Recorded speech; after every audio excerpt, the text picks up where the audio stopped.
purpose is we are going to produce positively charged ions from the analyte molecules. Then these charged ions are separated based on their masses. That's why the name mass spectrometry.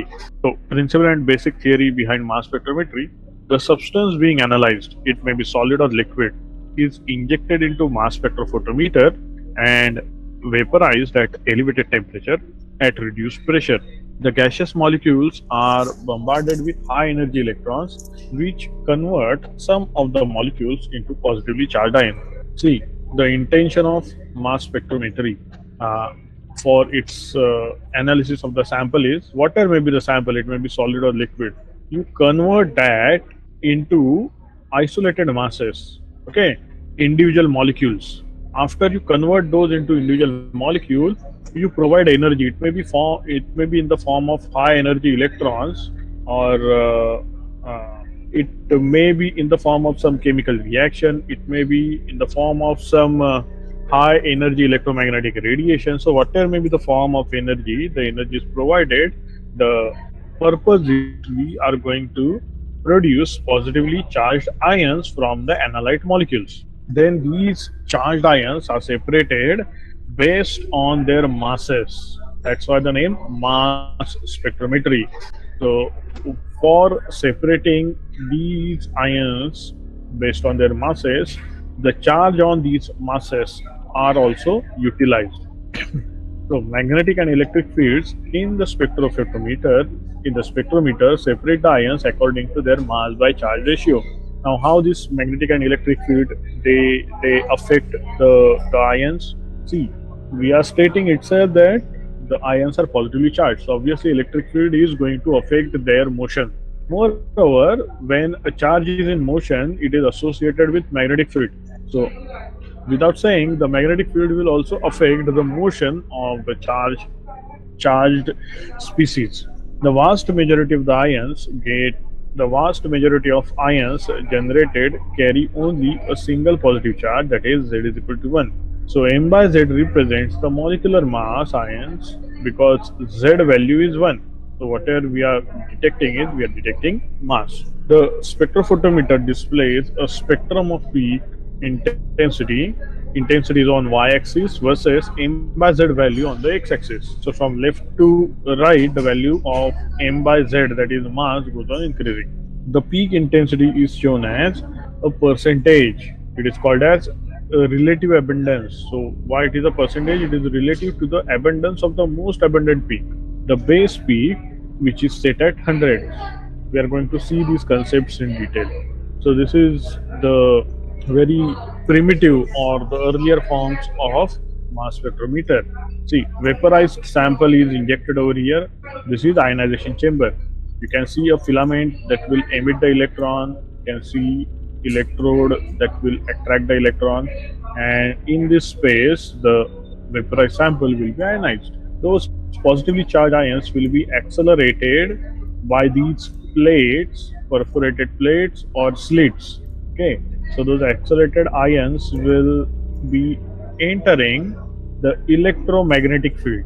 Okay, so depending on its charge, it may either collide with the walls of the analyzer, or it may get directed to the detector. Detector is then connected to amplifier and the readout system, chart recorder, and this entire system is carried out in vacuum conditions. Okay, so fragmentation of ions. Suppose the ion is ABCD. Okay, ABCD is one hypothetical ion. We bombard that with high energy electron. The electron, when collides with ABCD molecule, it leaves another electron. It is hammered on another electron and two electrons are released. So ABCD is now deprived of one electron, so it is radical and it is also positively charged. Now this positively charged radical ABCD may have multiple ways of breaking down because it is now unstable. So one way is you will get A plus ion and BCD radical. Now whenever radical is produced, we are not interested in the radical, we are interested only in the ion, because ion is going to get analyzed. Then Next possibility is instead of A plus, we will get A radical and we will get BCD as positively charged ion. If you get BCD positively charged ion, then it may break down as BC plus and D as a neutral molecule. What other possibility is which is not written over here? It may also break as B as a neutral molecule and CD plus. This is another possibility. Now, another pathway is you will get a CD radical and AB plus. AB plus may further break down as either B as a neutral molecule and A plus or A as a neutral molecule and B plus. Now, again, इसका उल्टा हो सकता है, AB radical मिल सकता है and CD positively charged मिल सकता है. Then it may break down as D neutral molecule, C plus, C neutral molecule, D plus.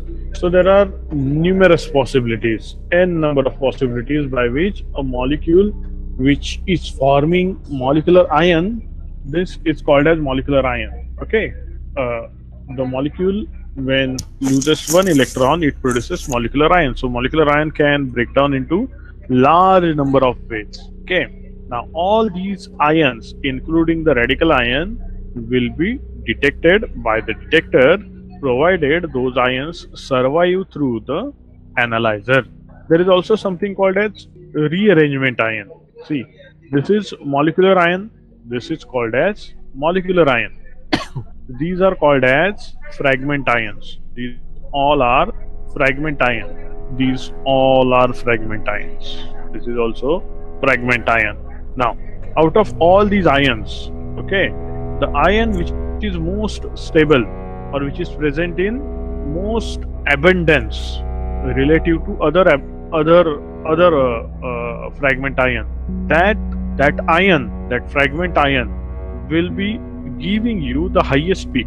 Okay, that ion will give you the highest peak. That will be called as the base peak. Okay, so now we have studied what is relative abundance, we have studied what is molecular ion, we have studied what is fragment ion, mass to charge ratio, m by z value, that also we have seen. In mass spectrum we have seen what is on x-axis, what is on y-axis. So next concept is rearrangement ion. So it may happen that A, B, C, D, the molecular ion may rearrange itself into A, D, B, C. What has happened here is the connection in the original ion and the rearrangement ion is different, but the mass remains same. So m by z value for both of them is same, but connectivity is different. But when such thing happens, you get unusual, unexpected fragment ion. See, originally you will not get AD or BC plus, AD plus or BC plus. You will always get AB plus or CD plus, or you will maximum get BC plus. But AD plus and BC plus are not possible. If they are observed, the analyst must conclude that a rearrangement within the molecule has happened. Then there is also something called as collision followed by rearrangement. That means this ABCD molecular ion is colliding with ABCD and you get ABCD twice the radical ion. And when this radical breaks because of high energy, it breaks at BCD radical and ABCD A plus A plus ion, which is again unusual. Moreover, it has got more m by z value than the original molecule. Okay, so this is collision followed by rearrangement.